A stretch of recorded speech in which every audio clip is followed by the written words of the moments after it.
Bem-vindos de volta, obrigado pela paciência. Então, respirando um pouquinho, né, e tratando agora de regime de execução, de novo, quero começar por uma distinção. Vamos lá.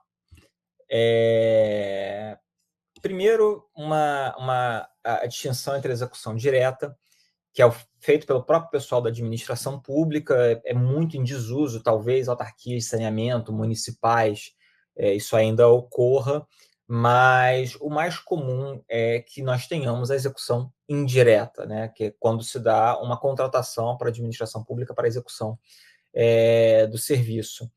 Essas definições legais, elas são insuficientes para que a gente compreenda a adequação, essa relação de adequação de cada regime às necessidades da administração. Então, meu esforço aqui é tentar iluminar alguns aspectos para que a gente consiga fazer essa correspondência de um modo mais interessante, mais inteligente. E repare, a tônica para que a gente entenda a diferença entre cada um desses regimes, tá? É que cada um desses regimes ela vai amarrar três coisas: o projeto, a orçamentação e a divisão de riscos entre administração pública e contratado. Tá? Já falei que é obrigatório agora para os contratos de maior vulto a repartição objetiva de riscos, mas reparem uma coisa que já é implícita desde a 8666 e poucas pessoas falam a respeito. Cada regime de execução, em realidade, ele já traz em si uma distribuição de riscos ex-lege. Isso não é tão intuitivo e essa escolha por regimes ela não é totalmente discricionária, ela não é aleatória, melhor dizendo. Né? O regime de execução ele tem que se adequar ao atendimento da necessidade do interesse público. Deixa eu contar essa história de uma maneira cronológica. Tá? Primeiro, os regimes trazidos pela 8666 e antes uma ausência que foi vetada da 8666, que era a administração contratada. Como é que isso funcionava? Era mediante um reembolso acrescido de pagamento fixo ou percentual. Assim, em algumas reformas particulares, alguns arquitetos têm como praxe, por exemplo, fazer isso. Eu vou cobrar 4% do que você gastar numa reforma. No caso da administração pública, isso revelava de cara dois problemas, né? Se o pagamento for percentual, não haveria nenhum incentivo para que a contratada fosse eficiente, minimizando custos, ela ia ganhar quanto mais a administração pública gastasse com os outros materiais, serviços. E do ponto de vista de direito financeiro, nós teríamos um problema de dotação, né? Não haveria uma previsibilidade ex ante em relação ao dispêndio total, e isso sem falar em questões ligadas a controle.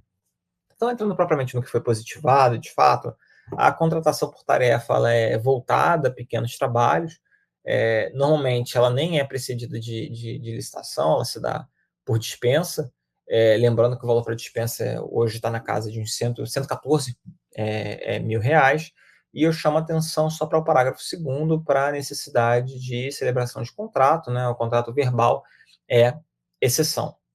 Muito pouco utilizado. E aqui a gente vai para os regimes realmente mais adotados no âmbito da 8666, né, que é empreitada por preço unitário e por preço global. Chama atenção de cara para que há diferenças no sistema de medição, no sistema de pagamento e na partilha de riscos ex-lege. Né? De novo, assim, a tônica é atender a necessidade, a tônica é evitar aditivos desnecessários, então por isso é importante compreender a diferença entre cada um desses regimes. No regime de preço unitário, é admitido uma imprecisão no projeto básico. Mas espera, eu não acabei de dizer que a tônica é a precisão? Duas coisas. Primeiro, não é uma imprecisão excessiva. De novo, aquela regra lá de variação entre os 15% entre projeto básico e projeto executivo continua sendo perseguida. Segunda observação mais importante: isso não tem a ver com uma falha na execução do projeto. Isso tem a ver com características do próprio projeto. Tanto é que é bastante comum que se fale que obras abaixo do solo canalização, fundação, instalação de radier, alicerces, admitem uma maior imprecisão, porque é mais difícil calcular, é mais difícil visualizar o que está abaixo do solo antes da execução da obra, tá? E como eu disse, isso traz consequências para o sistema de medição. No preço unitário, mede-se exatamente o que foi executado. A fiscalização tem que pegar a trena e medir exatamente quantas estacas foram colocadas ali, quantos metros cúbicos de concreto foi colocado ali naquela obra. Ao contrário, na empreitada por preço global, há uma medição por fases ou há uma medição de percentual. Você tem um prédio, fazendo aqui uma conta muito ruim, tá, gente? Assim, ou melhor, você tem um pavilhão de 10 mil metros quadrados, construiu 1.000 metros quadrados, ok, vai receber 10% do contrato. Eu não estou preocupado quantas chapas de aço, quantos metros quadrados foram pintados de parede, por exemplo.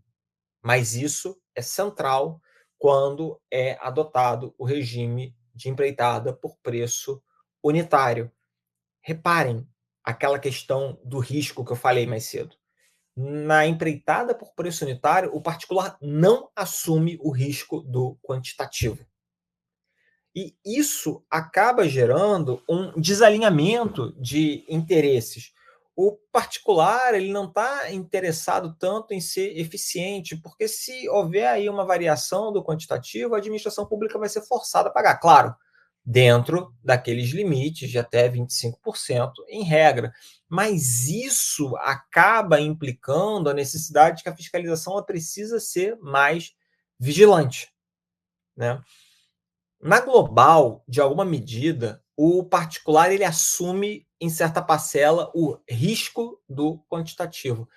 É por isso que a empreitada global ela tende a ser mais cara. Por quê? Porque no orçamento, na parcela do BDI, benefícios de despesas indiretas, bonificação de despesas indiretas, melhor dizendo, há uma linha lá, há um item dos riscos atribuídos.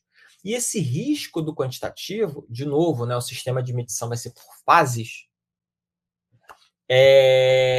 ele vai servir justamente para proteger o particular de eventuais discrepâncias do quantitativo.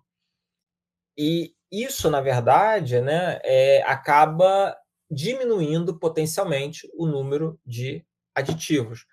A pergunta que se faz, tá? Isso foi uma polêmica ao longo da aplicação da 8666, bem, mas o quanto de risco é atribuído ao particular? Se tiver uma variação expressiva do quantitativo, será que ele tem que arcar com isso? O TCU ele foi muito refratário no passado em relação a isso, não admitia esses aditivos por divergência do quantitativo, depois passou a admitir, e voltando lá aquele decreto 7983, houve o estabelecimento de uma regra de bolso. Olha, se houver uma variação para mais ou para menos de até 10%, isso é risco do particular. Isso não vai servir para que ele pleiteie um aditivo. Se for superior a isso, sim, esse risco aí é acima daquilo que a lei atribuiu ao particular quando da adoção do regime de empreitada por preço global, que por conta disso ele é mais bem vocacionado, né, para essas obras acima do solo, construções de escolas, de creches, construções de prédio em geral, elas podem se servir da adoção desse regime. Aqui condensando, tá? A gente tem aqui as vantagens e desvantagens tanto do preço unitário quanto do preço global.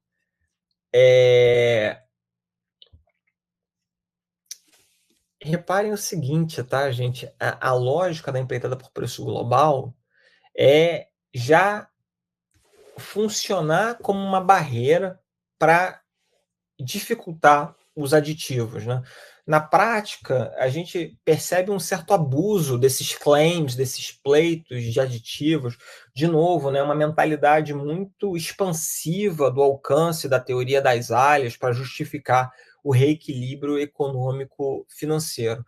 Deixa eu voltar só um ponto aqui observante, eu falei que na empreitada por preço global, a ideia é que, potencialmente, a administração pública ela pagaria um valor mais alto. Por quê? Porque o particular está embutindo o risco da variação desse quantitativo. Só que essa vantagem prometida do preço unitário, que é pagar exatamente aquilo que foi aplicado, e possivelmente, né, vai acabar despendendo um valor menor, isso só vai se concretizar se, mais uma vez, nós tivermos convicção de que vai existir uma fiscalização bem executada. Na prática, a gente tem o pior dos mundos, assim, e uma deficiência na metodologia, quando a gente faz estudos empíricos a respeito de contratos de obras públicas, é que para aferir desconto, para aferir vantajosidade, né, a gente só pega o valor inicial da contratação, a gente desconsidera os aditivos e a gente desconsidera também o custo de oportunidade que a administração pública ela acaba incorrendo quando as obras elas atrasam muito, né? O último regime previsto na 8666 e replicado na 14.103 é a empreitada integral, também chamada aqui de turnkey. A lógica é que a administração pública ela entrega o projeto básico, enfim, e pode entregar o projeto executivo, mas no mais das vezes ela delega o projeto executivo e vai receber o ativo pronto para usar, né? Chave na mão, né? Assim, pronto para operar. E reparem, qual é a grande diferença para que a gente possa compreender a contratação integrada versus a empreitada integral? É a disponibilização do projeto básico e do projeto executivo, ou só do projeto básico quando houver a delegação do projeto executivo. A lógica aqui, mais uma vez, né, esse liame entre regime de empreitada e a necessidade de administração pública, é que nós estejamos falando de um objeto complexo, com várias disciplinas elétrica, hidráulica, de arquitetura, e a necessidade de integração dos projetos. A ideia da administração pública é entrar e usar aquele ativo. É por isso que ela vai falar em obras, serviços e instalações. Para ficar num exemplo aqui de como uma empreitada integrada deveria ter sido utilizada e não foi. Tem um caso no estado da Federação, em que se construiu um hospital oncológico por empreitada por preço unitário, e no final se descobriu que os aparelhos de ressonância, tomografia, eles não conseguiam nem passar das paredes, não conseguiam entrar, foi mal dimensionado. Quando a gente pensa numa empreitada integral, num turnkey, esse tipo de falha tenderia a não acontecer mais, né? E saindo, né, da 8666, né, aproveitando aí essa abordagem cronológica, eu entro agora nos regimes criados, ou melhor, no regime criado pelo RDC, que foi a da contratação integrada. Vejam que o RDC, como eu falei, ele está muito mais preocupado com fazer, né, uma atualização da licitação. Então, ele trouxe muito mais coisa. Ele trouxe a inversão de fases como regra, a possibilidade do diferimento da publicidade, né, do diferimento temporal da publicidade do orçamento, né, também conhecido, embora seja uma expressão que eu não acho muito boa, de orçamento sigiloso, né, ficou conhecido como orçamento sigiloso. Quem tiver curiosidade sobre isso, há pouco tempo, esse mês ainda, foi publicado o acórdão da ADI 4655, que julgou a constitucionalidade da lei do RDC. E é bem interessante, tá, esse acórdão, por quê? Porque o relator, que é o ministro Luiz Fux, ele faz uma abordagem muito informada pela lógica econômica subjacente a esses mecanismos de licitação e de contratação pública.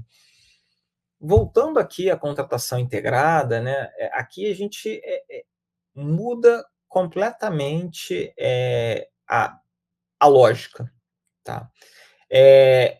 Aqui, avançando da empreitada integral, na contratação integrada, o particular ele assume o risco do projeto, tá.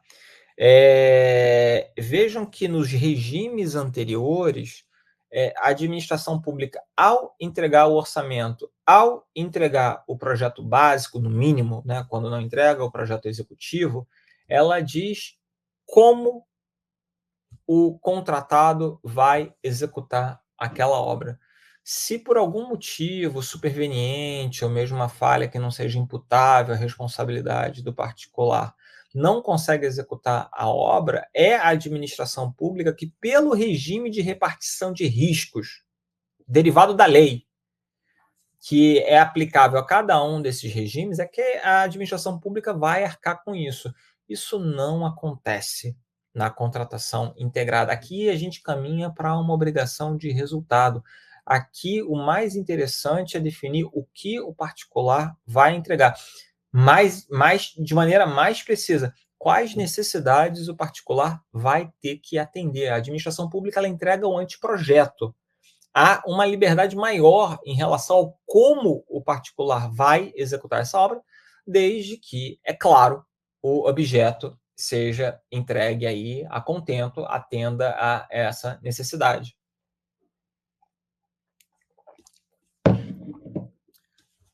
Isso parece, né, libertador para a administração pública, né? Olha, a administração pública não precisa fazer mais o projeto básico. Não, mais ou menos. O anteprojeto não é também qualquer papel de pão. Não é tão trivial de fazer. E mais, quando a gente volta àquele slide da fase preparatória, quando a gente pensa nos artefatos, quando a gente pensa num ETP que se leva a sério, isso é caro, isso é custoso, isso vai exigir mão de obra, tá? Para ser realizado. E mais, isso vai representar uma variação nos custos. De novo, regime de execução é partilha de riscos. Quanto mais riscos se passa ao particular, tendencialmente mais cara fica a obra. É por isso, tá, que na origem o RDC ele não banalizava o uso da contratação integrada. O uso da contratação integrada, ele ficava ali restrito a essas possibilidades, né? Quando fosse possível utilizar inovação tecnológica ou técnica, quando havia necessidade de execução com diferentes metodologias, quando havia possibilidade de execução com tecnologias de domínio restrito no mercado. Na origem, até o RDC, ele adotava como critério de julgamento técnica e preço. Isso foi modificado já no RDC e isso acabou não sendo levado para 14.133, que de certa maneira acaba por banalizar a contratação integrada. E aí eu tenho medo, pessoal, assim, que isso pode levar a um aumento dos custos dessas obras realizadas por esse regime. Talvez uma exceção sejam lá as obras padronizáveis, aquela das quais a gente falou no 85.1, quando a gente pensa ali em construção industrializada, quando a gente pensa em prédios produzidos prédios que eu falo, instalações produzidas ali em série, né? Além disso, na nova lei também caiu o piso para a utilização da integrada e da semi-integrada, que eu vou falar um pouquinho mais tarde, que era 10 milhões. Não há um piso de valor para a adoção desse regime, mas é algo que a gente tem que se questionar, tá? Assim, enfim, mas e aqui, deixa eu fazer um meia-culpa, né? Porque eu acabei levando vocês a fazer uma certa confusão. De novo, né? Eu estou falando aqui defendendo que a contratação integrada ela tem que ser utilizada em projetos complexos. E, de alguma maneira, eu acabei me traindo falando que ela poderia ser utilizada como maneira excepcional nas obras padronizáveis. Mas vejam aqui eu cometi um erro, me penitencio, assim, obras padronizáveis não precisam deixar de ser complexas. Então, assim, aqui a gente tem a possibilidade de utilização para contratação integrada, mesmo para obras padronizáveis, e elas podem ser complexas do mesmo modo.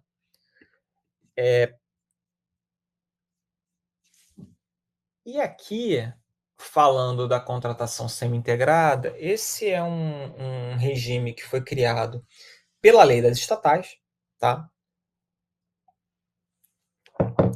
E a ideia é combinar o melhor dos mundos, é só entregar o projeto básico, e no desenvolvimento do projeto executivo, né, que é delegado ao particular, o particular ele poderia otimizar esse projeto básico, ele poderia alterar, né, desde que isso redundasse aí em vantagem para a administração pública. Isso aqui está, né, superioridade das inovações, reduções dos custos, qualidade da redução do prazo de execução. A questão aqui, né, é a comparabilidade de propostas, se houver uma alteração, enfim, posterior, né, como é que a gente vai saber o quanto vai cair na largada. Uma preocupação também com os aditivos, como essa alteração dos projetos é risco do licitante, tem que haver uma diminuição das possibilidades dos aditivos, tanto é que essa restrição aos aditivos, tanto para integrada quanto para semi-integrada, né, ela está aqui no artigo 103, que, na verdade, né, assim, quando a gente lê só o caput, a gente pensa que é uma vedação irrestrita, mas dentro desses incisos cabe bastante coisa. E talvez o grande ponto da semi-integrada, em que a gente não dispunha de grandes exemplos, é qual é o limite da alteração dessas soluções metodológicas ou tecnológicas que foram previamente definidas no projeto básico.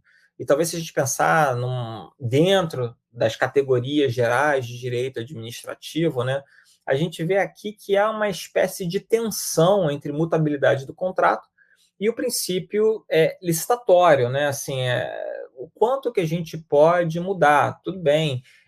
Para as alterações unilaterais ali, a gente viu um limite baseado no valor do contrato, mas aqui na semi-integrada a gente dispunha de poucos exemplos. Então, eu ofereço aqui até um projeto contratado recentemente pelo DENIT, acho que o contrato foi paralisado por alguma questão, mas em que a gente consegue perceber claramente o que pode ser alterado. Deixo com vocês esses slides aqui, e reparem, o DENIT ele entrega o projeto básico, mas em cada categoria, em cada disciplina, há parâmetros para o que a contratada ela pode alterar.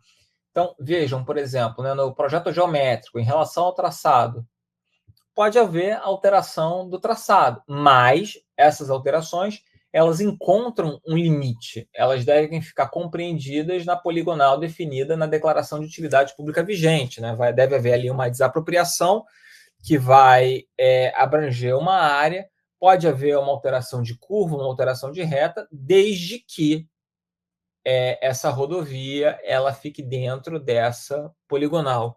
Aqui eu deixo para vocês esses exemplos que dão uma boa parametrização de quais são os limites, tá, dessa alteração.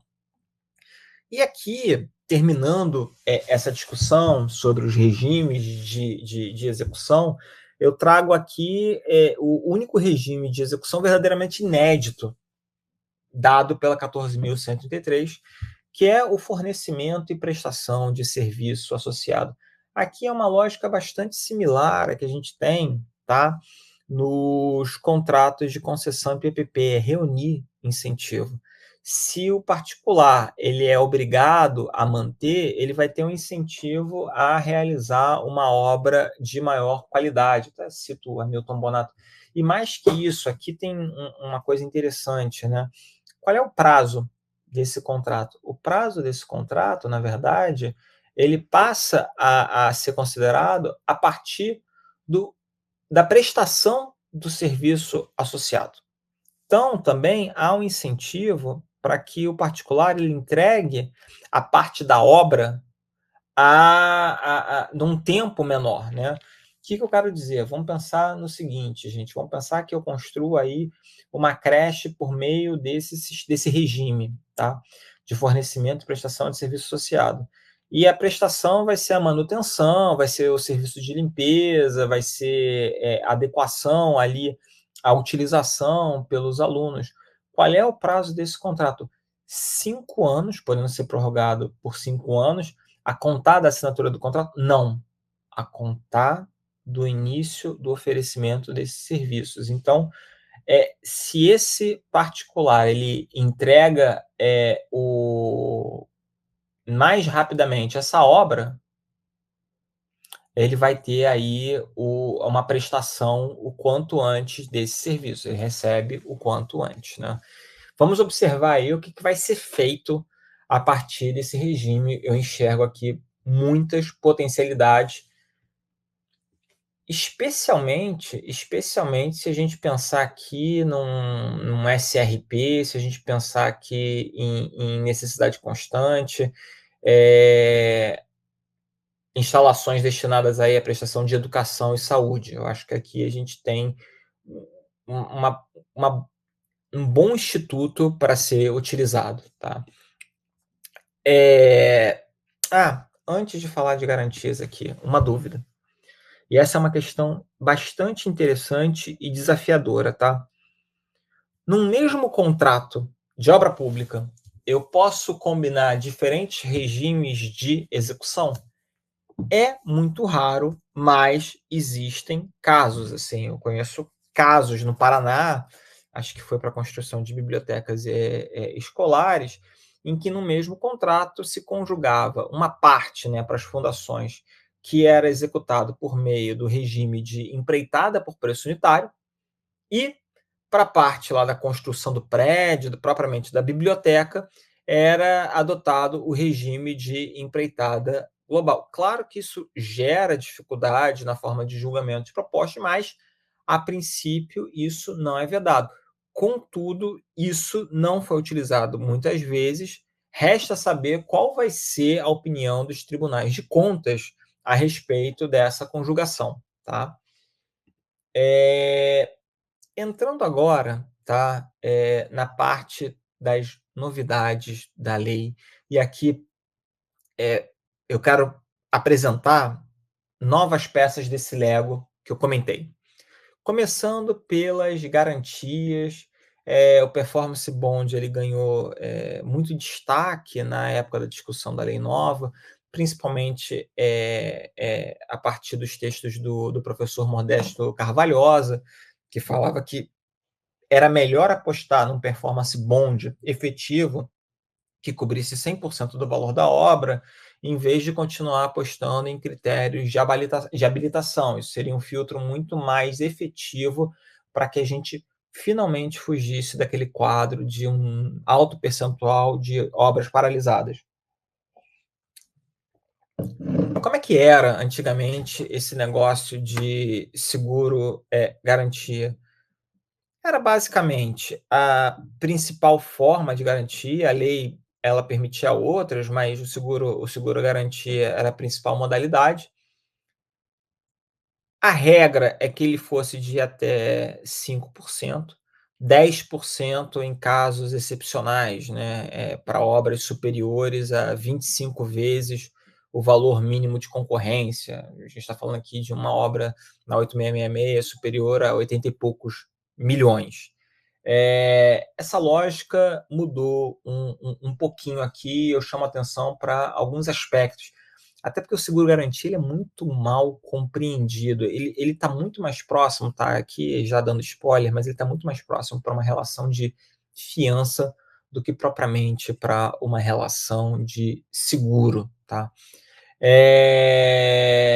Em relação ao 97, chamo a necessidade de que é um contrato coligado, então no inciso primeiro ele denota isso. Sempre que houver um aditivo no contrato de obra, deve haver também um aditivo na apólice. Uma coisa que já destoa da lógica normal dos seguros é que o seguro garantia ele vai continuar em vigor mesmo que o contratado não tenha pago o prêmio. Não experimentem fazer isso com o seguro de carro de vocês, porque não vai dar certo caso ocorra um sinistro, tá? E o 97 ele já revela que se trata de uma garantia relacionada ao adimplemento da execução contratual, tá? Como eu disse, ele não opera dentro da lógica de um seguro tradicional, de um seguro normal. No performance bond, a chave de entendimento está na ideia de contragarantias.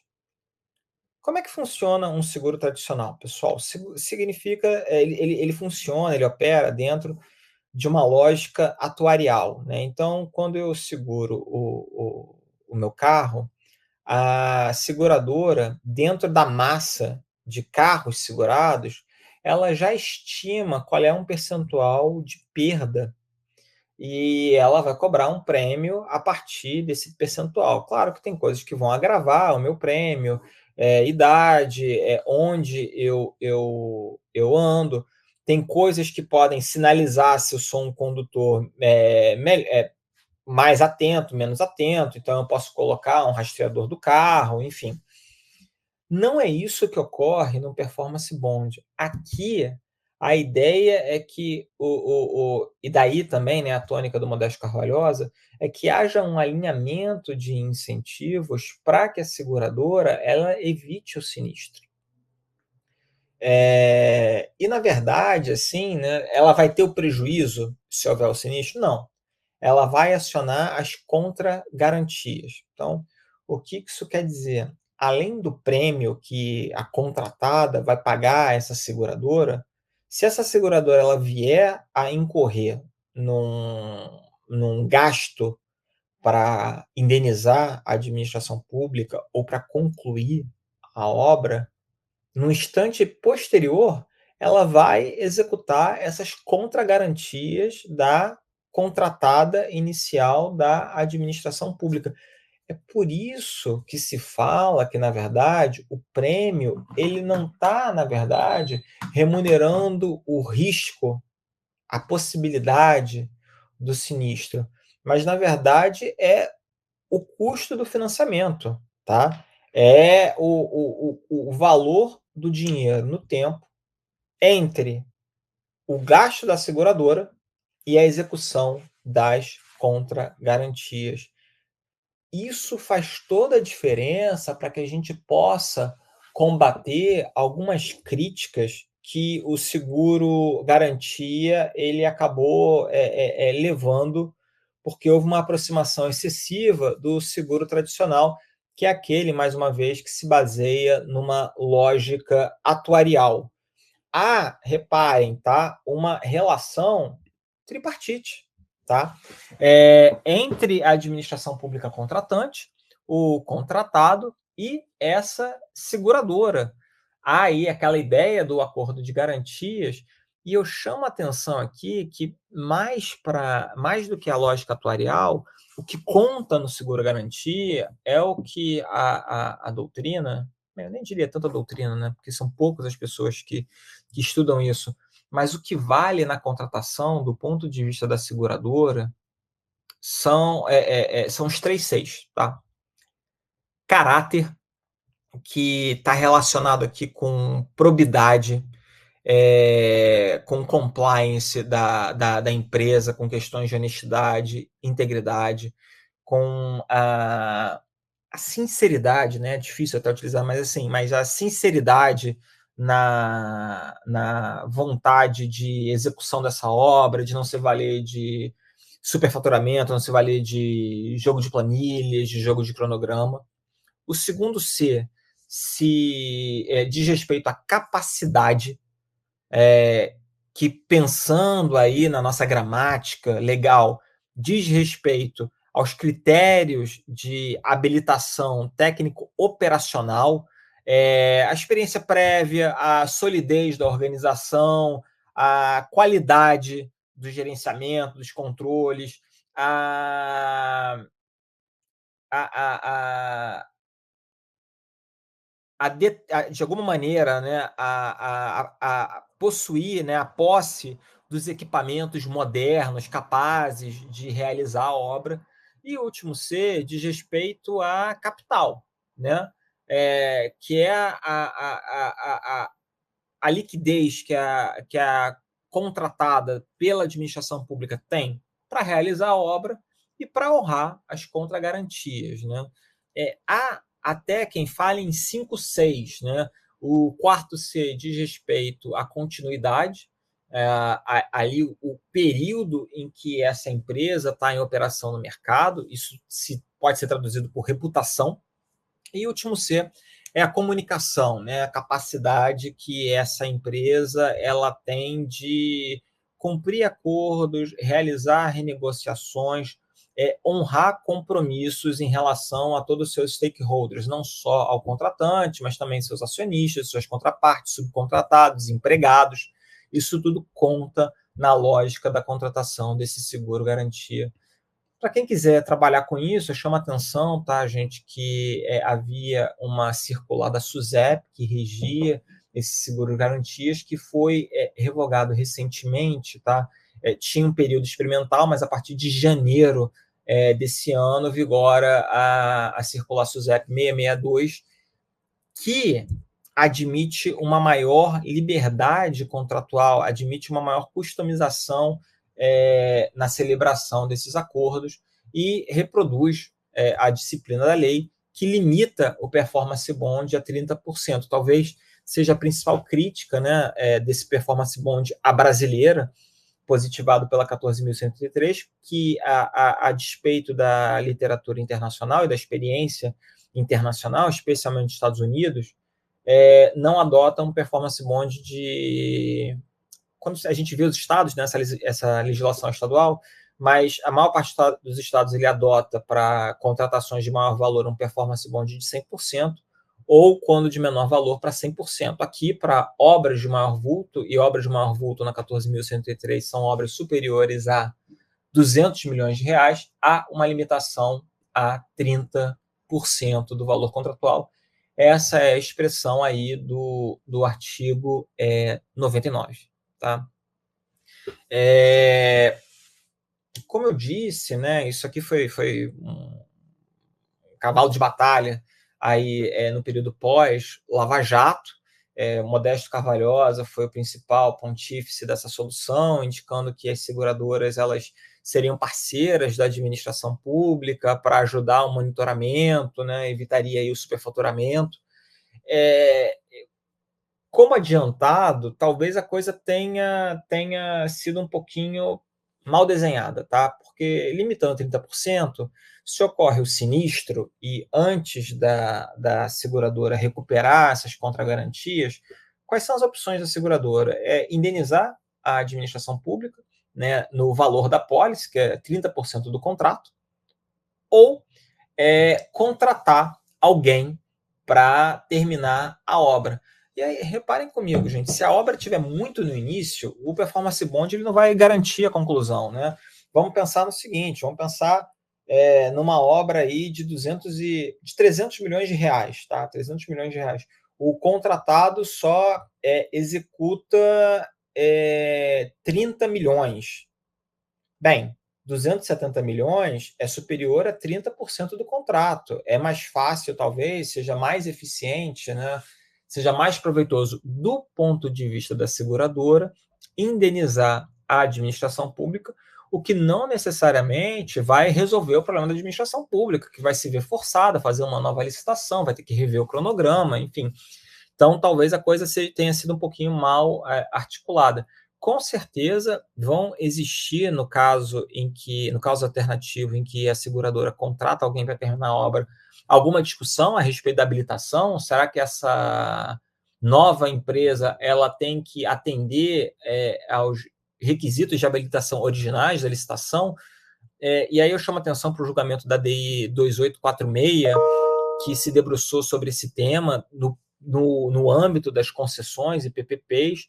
Eu acho que essa é uma discussão que ficou um pouquinho pacificada, mas pode aqui ser ressuscitada de alguma maneira. Agora, o que eu não sei, tá, é se essa aposta em que a seguradora ela vai conseguir controlar o superfaturamento, eu realmente não sei, porque o prêmio também se dá em função do valor do contrato, né? Quanto maior o valor, mais a seguradora recebe. Alguns autores indicam que quanto mais realístico for o orçamento, né, menor o risco de que esse contrato seja invalidado por órgãos de controle, seria mais fácil fiscalizar esse contrato, então haveria aí um alinhamento natural para que fosse praticado um valor, não vou dizer um valor justo, mas um valor adequado à realidade daquele mercado. Pode ser, eu acho que nós temos aí um campo de investigação da utilização do performance bond no Brasil. Eu acho que ele não vai surtir todos os efeitos que se esperava dele, mas eu acho que ele tem um potencial para melhorar a qualidade das contratações públicas, sim. Tá? Eu acho que, de novo, né, assim, eu acho que a tônica mesmo aqui é aquela ideia, né, de subcontratação. A tônica da 14.133 é como a gente combina essas peças de Lego. E ao lado do Performance Bond, eu acho que um outro instituto que poderia conferir maior segurança, ou melhor, uma maior capacidade de que o contrato seja adimplido a contento, é a certificação do projeto por instituição acreditada ali pelo Inmetro. Né? Ter um terceiro externo à administração pública que valide a factibilidade, né, a capacidade de execução daquele objeto. Isso está no artigo 17, parágrafo 6º. Eu acho que realmente isso aqui pode ter um potencial enorme. Eu divido com vocês esse slide que eu peguei de uma apresentação de Nietzsche, admito, tá? Mas reparem que essa certificação ela pode evitar todos esses problemas, né? Isso por meio desse tripé de imparcialidade, capacidade técnica, e daí a importância da acreditação do Inmetro. Não vai ser uma instituição da esquina que vai fazer a certificação desse contrato, não, ela precisa ser acreditada, ela precisa ter reputação, ela precisa ser dotada de credibilidade. Uma outra peça de Lego aí, né, abusando da metáfora que a gente poderia destacar, mas acabou sendo vetada, é a ideia das contas vinculadas. Isso estava nos parágrafos do artigo 115. Isso garantia a disponibilidade financeira e não somente a disponibilidade orçamentária. Né? Mais do que o dinheiro está previsto para pagamento, não. O dinheiro estava lá represado numa conta vinculada destinada ao pagamento daquele contrato. Qual é a grande vantagem disso? Isso promovia a continuidade do fluxo financeiro de pagamentos. A obra não ficava paralisada porque o particular ele não recebia ou experimentava um grande atraso no pagamento pela administração pública. Isso acabou sendo vetado, alegou-se aí que os recursos ficavam esterilizados, não tinham uso efetivo. O pessoal começou a falar em empossamento de recursos, mas vejam que essa é uma solução prevista em modelagens de concessão, como rodovias.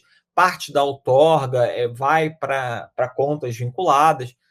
Tem uma discussão ali no TCU envolvendo a modelagem do Porto Itajaí, que colocou em xeque algumas soluções ali adotadas na modelagem de contas vinculadas, mas eu acho que esse instituto tem um potencial de fazer, gente, com que o contrato ele contemple em si as soluções, os mecanismos para a sua sobrevivência, para o seu adimplemento. Eu acho que quando a gente junta essas coisas, né, contas vinculadas, certificação de projetos, performance bond, isso faz com que o projeto o contrato ele tenha uma maior capacidade de sobrevivência. Deixa eu aproveitar agora aqui para fazer um pequeno intervalo antes da gente falar do futuro, né, do futuro da lei, o que a lei traz aí como uma novidade para que a gente chegue aí a 2020, 2030 com uma cabeça totalmente diferente da tradição da 8666.